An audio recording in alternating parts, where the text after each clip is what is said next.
សៀវភៅតម្រង់ទៅព្រះដ៏ឧត្តមដែលនិពន្ធដោយលោកគ្រូអូហ្វូលឆាំបឺមានចំណងជើងថាការនិមិត្តឲ្យឃើញនឹងភាពងងឹតព្រះគម្ពីរលោកុបាទជំពូក15ខ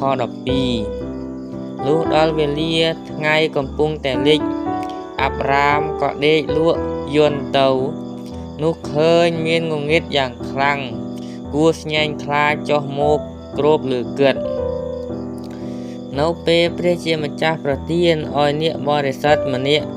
និមិត្តឃើញអ្វីមួយព្រះអង្គហាក់ដូចជាលាក់អ្នកនោះទុកឲ្យជ្រកកនក្នុងម្លប់នៃព្រះហស្ថទ្រង់ពេលនោះគេគួរតែនៅស្ងៀមស្ដាប់ព្រះសូរសៀងរបស់ព្រះអង្គតាមពិតមានភាពងងឹតមួយដែលកើតមកពីពន្លឺចាំងដ៏ភ្លឺនោះហើយគឺជាវេលាដែលត្រូវប្រឹងផ្ទៀងស្ដាប់មានហេតុការណ៍មួយក្នុងកាន់លោកុបាទចំពុក16បង្ហាញពីការមានរងចាំស្ដាប់ពាក្យណែនាំនៅក្នុងពេលនៃភាពងងឹតជំនួសឲ្យចាំព្រះអង្គបំភ្លឺឲ្យយល់ពេលព្រះអង្គប្រទាននិមិត្តឲ្យឃើញនឹងមានភាពងងឹតតាមក្រោយសូមឲ្យបងប្អូនរងចាំពេលវេលារបស់ព្រះអង្គជាមុនសិនទើបព្រះអង្គនឹងបំផ្លាស់បំប្រែជីវិតបងប្អូនឲ្យបានសមស្របនឹងនិមិត្តនោះកុំព្យាយាមជួយទ្រង់បំពេញព្រះបន្ទូលនោះឡើយឧទាហរណ៍លោកអាប់រ៉ាហាំបានឆ្លងកាត់13ឆ្នាំ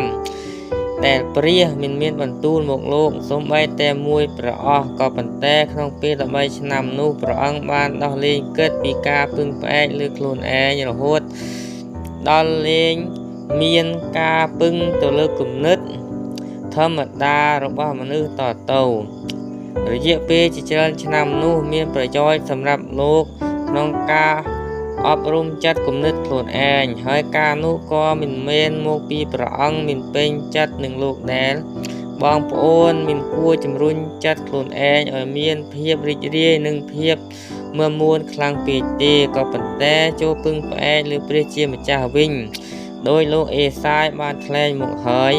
ព្រះគម្ពីរអេសាយចំពោះ50ខ10ដល់11តើខ្ញុំនៅតែពឹងលើសមត្ថភាពរបស់ខ្លួនឬទេឬក៏លើសពីការទុកចិត្តលើខ្លួនឯងហើយបានទៅហួសការលើកដំកើងរបស់មនុស្សទៅទៀត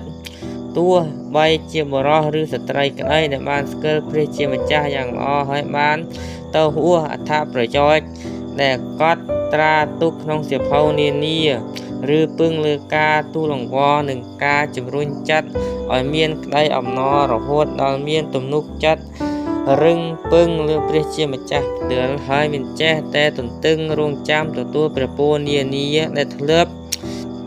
មកពីព្រះអង្គអញជាព្រះដ៏មានគ្រប់ព្រះចេស្តាព្រះគម្ពីរលោកុបាទចំពុក17ខ1ត្រង់ខនេះព្រះនាមទ្រង់ក្នុងភាសាដើមមានន័យថាព្រះជាម្ចាស់ដែលចេះការពារកូនដោយឪពុកដែលតែងតែចិញ្ចឹមនិងដូចម្ដាយផងរីឯការអប់រំព្រានប្រដៅដែលពួកយើងទាំងអស់គ្នា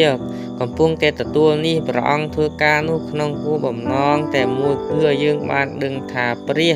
ដែលយើងស្គាល់នោះជាព្រះដ៏ពិតនៅពេលព្រះអង្គក្លាយជាព្រះដ៏ពិតចំពោះយើងហើយនោះអ្នកឯទៀតនឹងក្លាយទៅជាស្រស់មលវិញតទៅថ្ងៃមុខទោះបីជាបងប្អូនអ្នកទៀតប្រព្រឹត្ត